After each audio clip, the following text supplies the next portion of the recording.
All right, you ready to talk about Thor: Love and Thunder, Crispy? Let's do it. I'm ready. I'm definitely ready. I'm just gonna get this and just put this like right here. And oh my, what? What's up? You've been sitting on that? I've been sitting with this next to me for the whole recording of episode 18 of the podcast. So now I've got to figure out a way to display this. Stormbreaker. It's kind of like in the camera shot. I don't know how easy that's going to be. Is that going to fall? I don't want Stormbreaker to break. It wouldn't be a Stormbreaker, it'd be a Heartbreaker then. That's good. Good joke. Wow. There you go. Can you see that in the shot? That's unreal. You can see it in the shot. That's crazy. Perfect. There we go. You can't see it in the shot. All right, let's talk about Thor: Love and Thunder then, shall we? Roll the intro. Yeah, please. My goodness.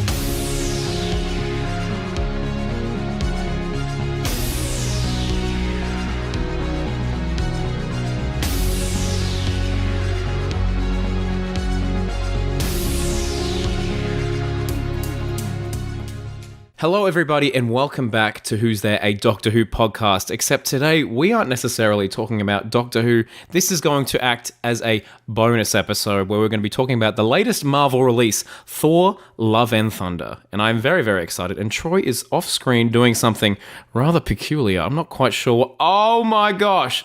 Okay, so just in the intro, he's whipped out Stormbreaker. Now he's got Mjolnir. My goodness. This isn't fair at all. This isn't fair at all. I've got no Thor merch. It has sound. No Thor merch in my room. There we go. It has sound.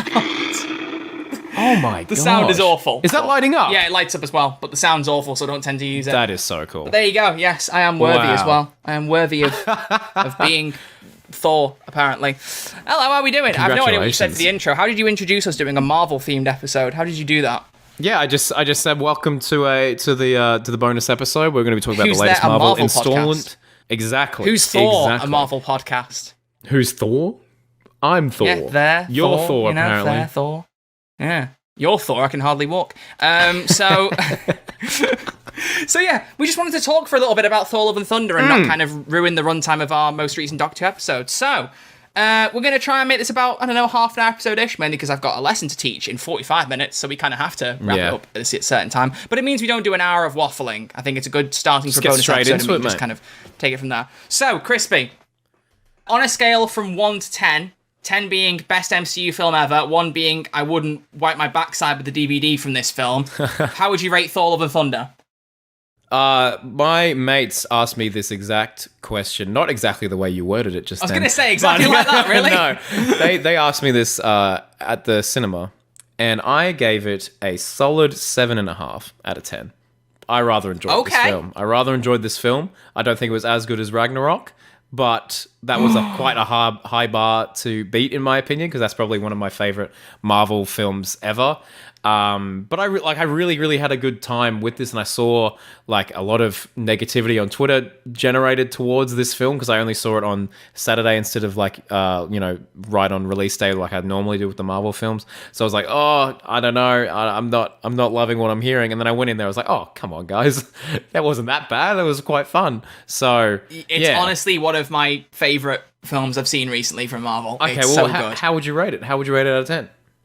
Probably 8.5 or 9. Wow, quite high praise. I would say it's better than Ragnarok for me personally. Really? Okay. Which is the hot take. There seems to be like a really big 50-50 split, which is good here. Like a 50-50 split between people who think it's better than Ragnarok or think it's worse. Okay. Maybe it's not 50-50. Maybe more people think it's worse, to be honest, judging from the online reaction. But there's a split nonetheless. Okay.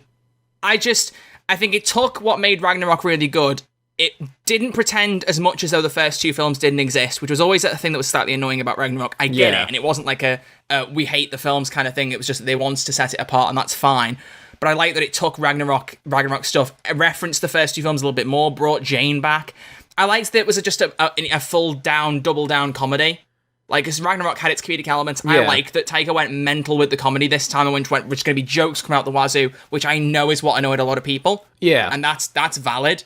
But I really liked it. Like, I can't remember the last time I laughed that much in a Marvel film. I was laughing right the way through, and I thought it was brilliant. No, it is like fun from the get-go, like straight up there. Yeah. Like the series, like my main complaint, I don't know if we can necessarily go nitpicking with the scenes right now, but We've been recording for like 2 minutes and you're going to moan already? Look, I've got many a praise about this film, don't you get me wrong, but my main complaint, like with with the comedy, I don't think it was as like I don't know, intense as people were making it out to be. I feel like from Ragnarok and knowing Taika Waititi, I kind of expected this film to be very funny. If this film had no jokes, I'd be like, well, what the heck was that for? But from the trailers and stuff, you could very much tell it was going to be a comedy. But because of that, and with the serious subject issue of Jane Foster having cancer, that was like a massive part of the plot. When that, and my one problem was just the initial reveal of her saying that to Thor. And the audience, when she said that, like the audience was like 50-50 laughing, and some people were like, oh my gosh, like with the serious. And I was like, oh, there's like a tonal conflict right there. And that didn't sit well with me because, like, you know, cancer is like a very serious issue and everything. So I was like, that was my one gripe. I was like, they tried to make a joke out of like with that dialogue there. She was like, oh, I don't really want to talk about it. I don't really want to talk about it. I was like, oh, I don't know. That was just me. That's my 2 cents. I'm throwing it back to you. That's fair. I think people will take that differently, and that's valid. Yeah. Because that's the thing with an issue like cancer, is that everyone's got an experience with it, regardless of whether it's you or your friend or your family member. Like, you know, chances are you know someone who's either had it or has died from it. Like, as brutal as that sounds, that is the way that it is, and it's awful. And I think with that, you have your own experiences and your own feelings about the subject of cancer, how it's mentioned, how it's discussed. So I do feel like people are going to see it in different ways. I get what people were saying, that they think in some ways it could have been handled better. I personally quite liked that they did. It was serious when it needed to be. Yeah. And I also liked that it wasn't cured by the hammer. I really thought that the idea was, she's worthy and they're going to forget about the cancer. I really liked that. I never even thought about just because she was worthy, it didn't fix it. Yeah. I honestly really liked that because cancer is not something you can fix like that. No. And I liked they didn't make some big magical solution, which is why, in a way, because my prediction going through about half of the film, which I don't think I'll be on my own in thinking, was once they mentioned that Eternity gives the wish to the first person who gets there, I thought they're going to beat Gorr there, and they're going to ask them to cure Jane of her cancer.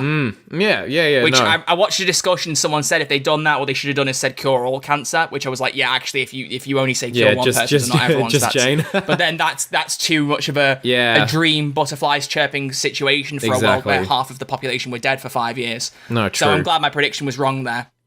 But yeah, I think it was handled with as much sensitivity as a Taika Waititi film can handle something. Yeah. I mean, this is the man who did a film where the main character's best friend, his imaginary friend, was Adolf Hitler. Yes. Correct. Taika Waititi has a habit of taking dark subject matter and trying to make it lighter, to make it more enjoyable for an audience. Yeah. So I'm not surprised by how he handled it at all. If you don't know what film I'm talking about, by the way, Jojo Rabbit, fantastic film. Watch it. Very, very sad. So quite depressing. Dark, but absolutely brilliant. Absolutely brilliant. Yeah. And it also has one of my favorite up and coming actresses in it, Thomasin McKenzie, who was in Last Night in Soho. Yeah, I watched that just the other day. She's brilliant in that. That's how I know her, because she was in Jojo Rabbit, and she is phenomenal. Yeah, I love really her. good. I think she's brill. But yeah, so I liked that there wasn't a cure to it. I liked that there wasn't this big magical, I'm going to wave your wand and you've not got cancer anymore kind of thing. I really liked that. Yeah, I think they handled all the Jane stuff really, really well. Like her reintroduction, that whole, with my one gripe, I think apart from that, I really enjoyed her inclusion in this film, and I thought it was a really good story to tell. Fantastic. Yeah. I really, really loved it. And that's what's interesting, is that I hadn't realised, Natalie Portman said that all the Mighty Thor stuff in the comics happened after she was in the films. Which is true, I forgot. Whoa, yeah, because the Mighty Thor began... It was 2014, I think, was the first Mighty Thor comic, and Thor the Dark World came out in 2013. So, there was nowhere in the Marvel universe where Jane Foster was Thor when Natalie Portman was playing her back then. So this is only something that's come out afterwards. You can imagine Taika being like, Yeah, he's like, right, well, this is untapped potential. I'm just going to make the most of it. Go for it. I loved it from the second they announced it. I loved seeing the Comic-Con panel and being like, the Mighty Thor, female Thor. And I was like, surely not. You're not going to bring Natalie Portman back, are you? And then he was like, please welcome to the stage, the one and only Natalie Portman. And I was like, what? It's like, oh my goodness. Feels like such a long time ago. Which, side note, my favourite interaction I've heard about Taika Waititi and Natalie Portman. You must have heard this. I've heard this, because Taika Waititi is directing a Star Wars film that's supposed to release late next year, but he's not even finished the script, so I don't think it will. We'll see. But he said he asked Natalie Portman on set, he's like, if ever wants to be in Star Wars... And he completely forgot that she was in all of the prequels. And apparently he just forgot those existed. Major character. So, yeah, it's just, honestly. the mother of Luke and Leia. You just say to her, it's been a long time, you've grown since then. Grown more beautiful, I mean. Oh, nice reference. Prequels references. Really good reference. Great. Beautiful stuff. Great. But yeah, so I think I really like the comedy, and now it turns people off. And some people really don't like Korg after this.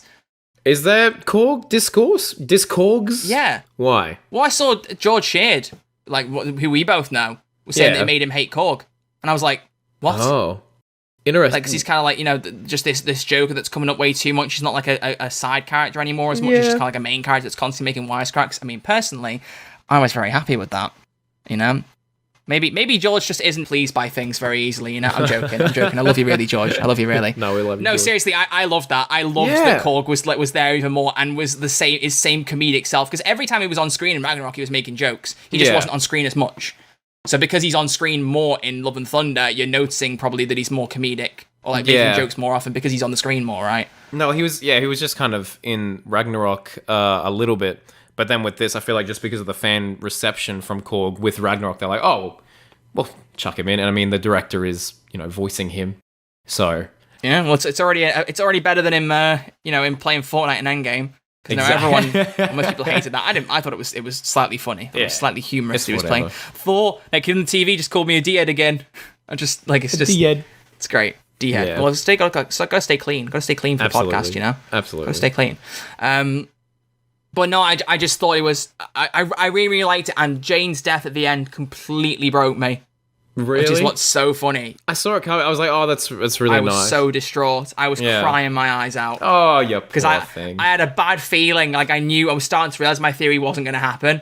Like, because they were really playing up this, if you go again, you're going to die. And I was like, it's going to feel like it's, it's kind of a setup and then not paid off if she doesn't die after this. And then I realized she was going to, and I was like, oh no. Dearie. Oh, no. Oh, dearie. Oh, no. Because I honestly, that was the one thing I didn't expect. I didn't think she would die because it felt very much like we're setting her up to take over Chris Hemsworth.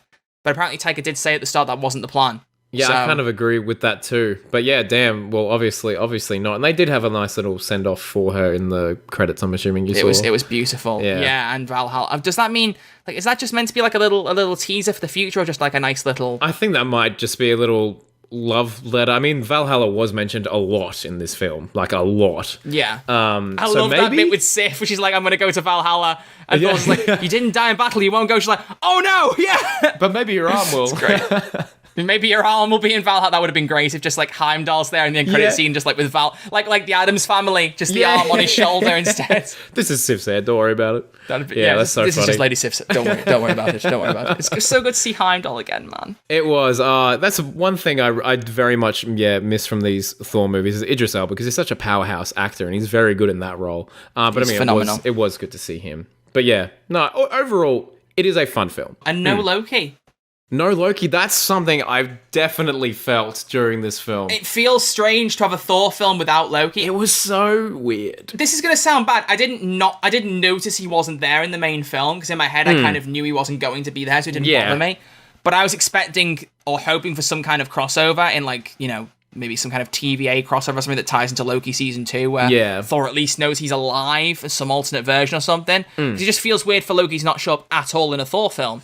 So that was kind of that threw me for a loop. And I realised after the credits stopped rolling, and I was like, so Loki actually never showed up. No Tom Hiddleston once. I wonder if there were any plans for Tom Hiddleston to rock up. What if he was there? What if he was shapeshifting as somebody else? What if he actually was Matt Damon on the stage in the play, and we just don't know? That would be crazy. They filmed all that here in Australia, by the way. Speaking of, do you know what I was thinking of during that? What? When they were doing the little stage play version of Ragnarok, I was just thinking of when the actors actually did that for Late Show with James Corden. Yeah. And I was just thinking of you. I was just thinking of James Corden. I thought, oh, great. Chris could be loving this if he realizes that connection. Absolutely. Because they do that. Because literally, she comes out and goes, "Neil, before you're queen," and then they did that almost the exact same stuff, and I was like, "This is brill. This is brill." Funny. They turned a James Corden joke and made it funny. It made it funny. Rough. Do you feel that video was quite funny originally? A fun little fact and a fun little flex here. In the in Thor Ragnarok, when they are having the stage play recounting the events of Thor and Thor: The Dark World, the lady that's playing Jane in that scene is a good friend of mine. So there you go. What? Yeah. Her name's Gabby. She's an actress, and she just got that extra role. I was like, that is so cool. You got to act beside like Matt Damon and Sam Neill, but anyway, and the other Hemsworth or whatever. But yeah, the other Hemsworth. He doesn't even get his name. The other Hemsworth. He doesn't even get his name. The other Hemsworth. The less important one. Doesn't matter. You know, we don't know. Oh, poor Liam. Don't be mean to Liam. Liam Hemsworth. Put some respect on his name, Crispy. It's not Liam Hemsworth. It's the other one.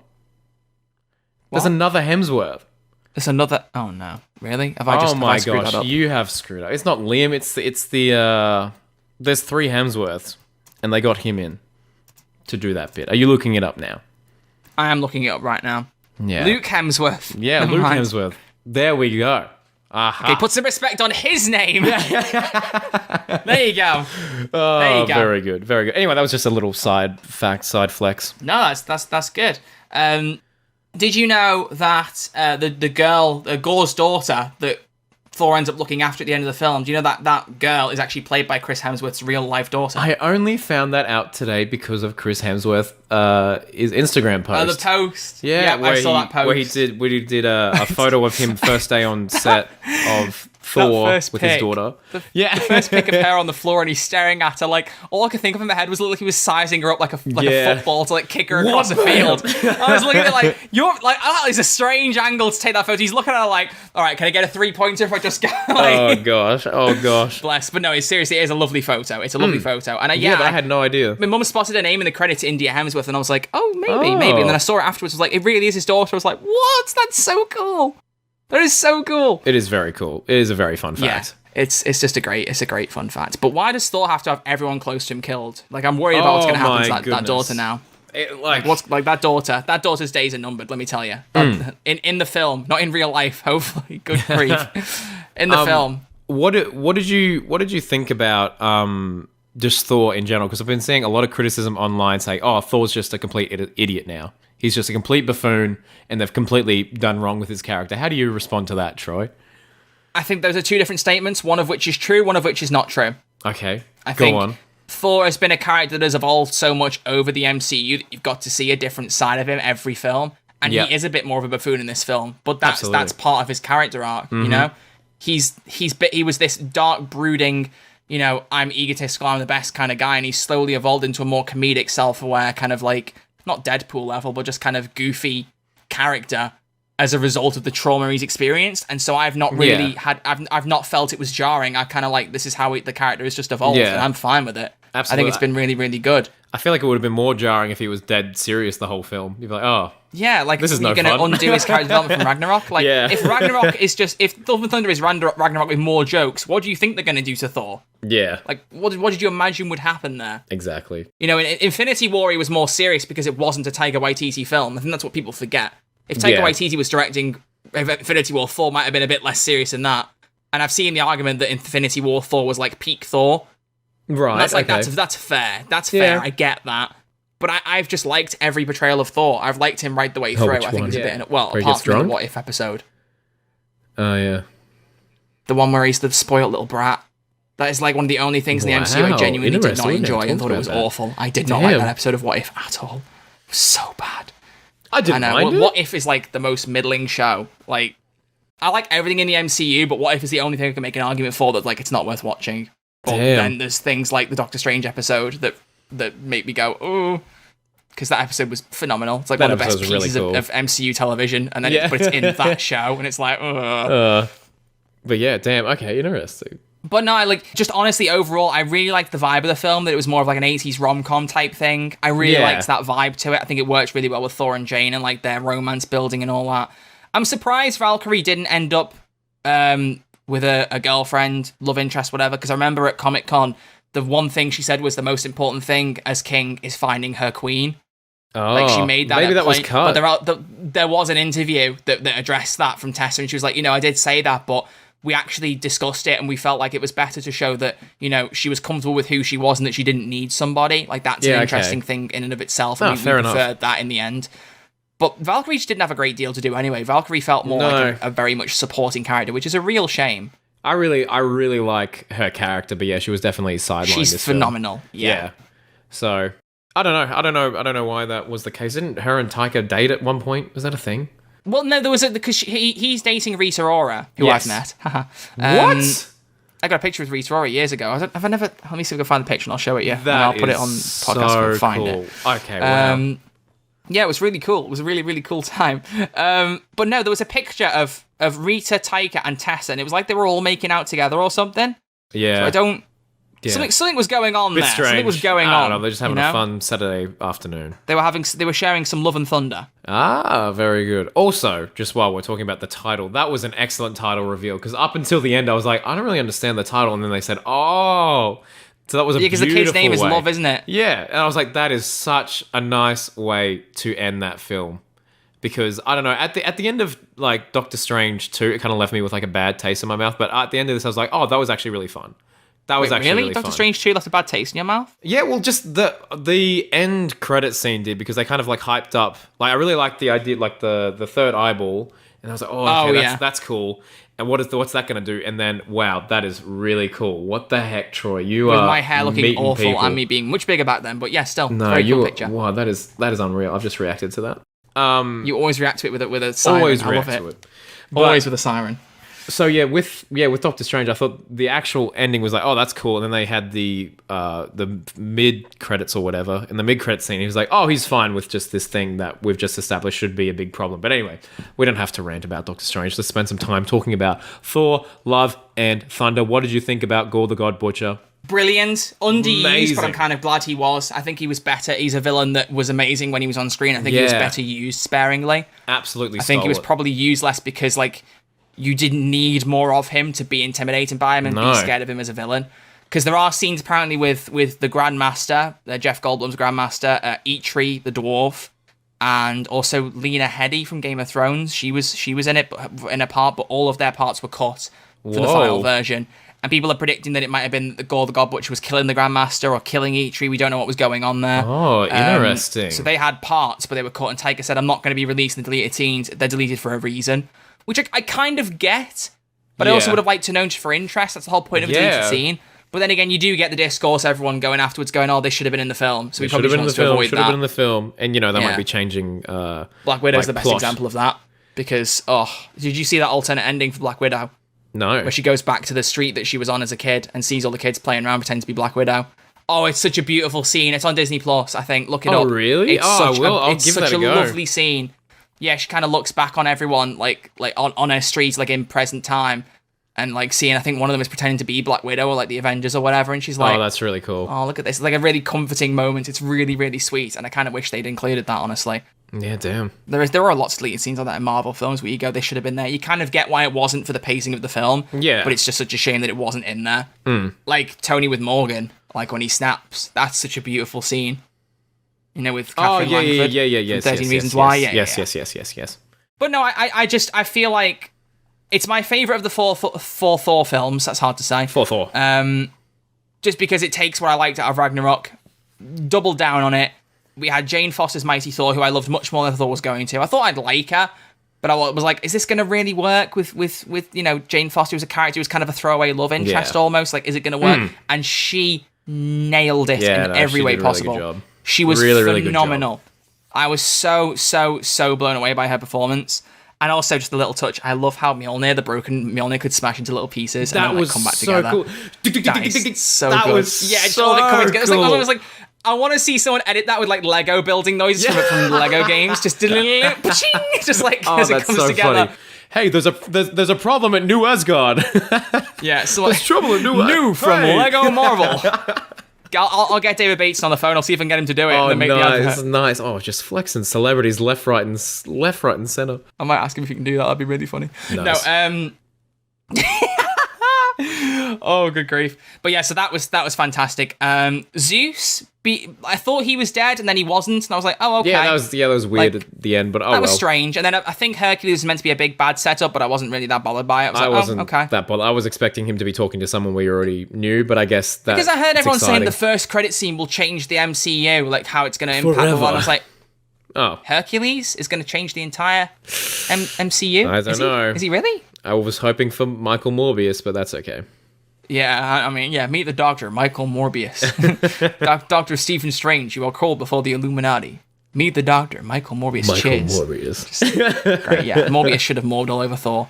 Very much. Have you seen the odd little it's Thorbing time jokes? Because there've been a couple of those on Twitter. Oh no, people have tried I have not heard. People have tried it. They've tried it, but it's not hit the same as Morbius. I've seen a few, and he goes, I love the new Thor film where he says it's Thorbing time, and he Thorbed all over them. Like, it's just that's shocking. That's shocking. Internet culture is something else. So, just because I feel like, actually, I'll mention one more thing, just in case anyone watching didn't get this reference, because some people somehow didn't get it during the film. I absolutely love that Korg at the end ends up with Dwayne "The Rock" Johnson, or just Dwayne "The Rock." Nice. Because apparently some people did not get that he found a rock boyfriend and his name was Dwayne. And his name was I Dwayne. got that immediately, and apparently some people did not clock it till they got out the theatre, and I was like, how did you not clock that? It's funny. That's such a great joke. No, that was good. Should have done the eyebrow. Boom. Would you like to have a lava baby, Dwayne? Just like Vine Thor with the eyebrow. That'd have been great. Oh, jeez. But I think a good way to sum up the bonus episode and just kind of wrap up our thoughts is, out of the 6 Phase 4 films so far, so that's Black Widow, Shang-Chi and Legend of the Ten Rings, No Way Home, Eternals, wrong way around, Doctor Strange and the Multiverse of Madness, and Thor: Love and Thunder. Rank them worst to best, best to worst, however you'd rank them. Okay, worst to best. Oh gosh. Don't hate on me, Troy, because I don't know where you land with these things, but I'm just going to lay it out there. Black Widow is the one I've rewatched the least, as in I've seen it once. So I might chuck that there. I was not the biggest fan of that. He's turned off his camera. That's fine. I just think I liked it up until the final act. I don't think the final act hit it for me. Everyone goes mad over that one shot of Yelena in the CGI, and it's like, it's not that shot. I just genuinely think from a storytelling perspective, I don't know, and the whole, I don't know, whatever. Eternals, it was fun. It was great. Haven't had a desire to go back to it.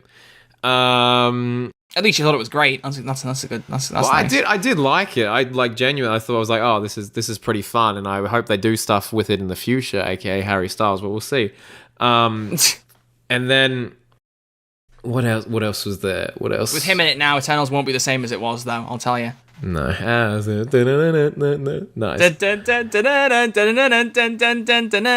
oh gosh, I'm trying to think. So you've said Eternals, Black Widow. Okay, I'm going to be controversial. Yeah, Multiverse of Madness, I was not the biggest fan That's 4th. of. Yeah, that might be 4th. Okay. And then maybe Thor: Love and Thunder above that. Okay. And then what are the 3 I have left? I feel like I'm missing one. You just have Shang-Chi and No Way Home left. Oh, okay. Then, yeah, Shang-Chi and then No Way Home would be number 1. Maybe those... I really enjoyed Shang-Chi. I went in with, like, I didn't know what to expect from Shang-Chi, but I really, really liked that one. A lot. Are you not the biggest fan of Shang-Chi? Oh, I loved it, but it's at the bottom of my list. Wow. Interesting. Because I've loved all 6 films, so it's like ranking... That's crazy. It's like looking at 6 A-star grades and going, one's 92%, one's 93%, one's 94%. Interesting. So Shang-Chi's at the bottom. I absolutely love it. That's broken my heart. Absolutely love it. My heart. But I just rank the others above it. That's all it is. That's all it is. Okay. I think next would be Black Widow. Okay. Because I really liked it, but I feel like it just like... I think it annoys me mainly because it's a film that should have come out after Civil War. I agree. Scarlett Johansson should have had a trilogy. Agree. That's like one of Marvel's few big screw-ups, in my opinion. It was releasing that film when they did. Yeah. After that, I would say probably Eternals. Mm-hmm. I just love that film, how different it is. The cinematography is unlike any Marvel film I've seen. It's a beautiful looking film. I love the score. I love the characters. I love the whole plot. I think it's brilliant. After that, probably Thor: Love and Thunder. Yeah. I'm torn between Thor and Doctor Strange 2. I really did not like Doctor Strange 2 the first time I watched it because I did not like what they did with Scarlet Witch, making her the villain. I felt like they didn't market it that way, and then she just was. But every time I've seen it since, I've loved it more and more and more, and it's becoming one of my favorite MCU films. So I've completely changed my mind there. I think just going into it, knowing how it was going to go, made me enjoy it a lot more. To be fair, I love the characters, the music, everything. It's Sam Raimi. Yeah, Sam Raimi. Very Sam Raimi. And then on top has to be No Way Home. Yeah, because it delivered. Do I need to explain? It's No Way Home. You know. I've loved Spider-Man since I was a kid, and that is like the ultimate Spider-Man movie. Absolutely. All we should have had extra would have been a bit of Mysterio. Just like, would love Mysterio to show up. I don't think he needed to be in there for the film, but like you could not have had anything else in that film to make me enjoy it more if Mysterio had been in it. Yeah. Because Venom was in it. I mean, he should have been in it more, but Venom was in it, so I count that. But yeah, so overall, I really, really like Thor: Love and Thunder, and if you didn't like it, then get lost. I'm joking. No, seriously. It's a shame that a lot of people did not seem to click with it. It's a real shame. Let's see what it's doing at the box office. How's it doing at the box office? Let us know what you guys think of it, honestly, because yeah, I've seen some very, very mixed reactions. And so yeah, I don't know. Let us know your thoughts, because at the box office, 144 mil so far. I don't know. Currently, against a budget of approximately $250 million, it has pulled in a worldwide film gross of $303 million. Oh my gosh.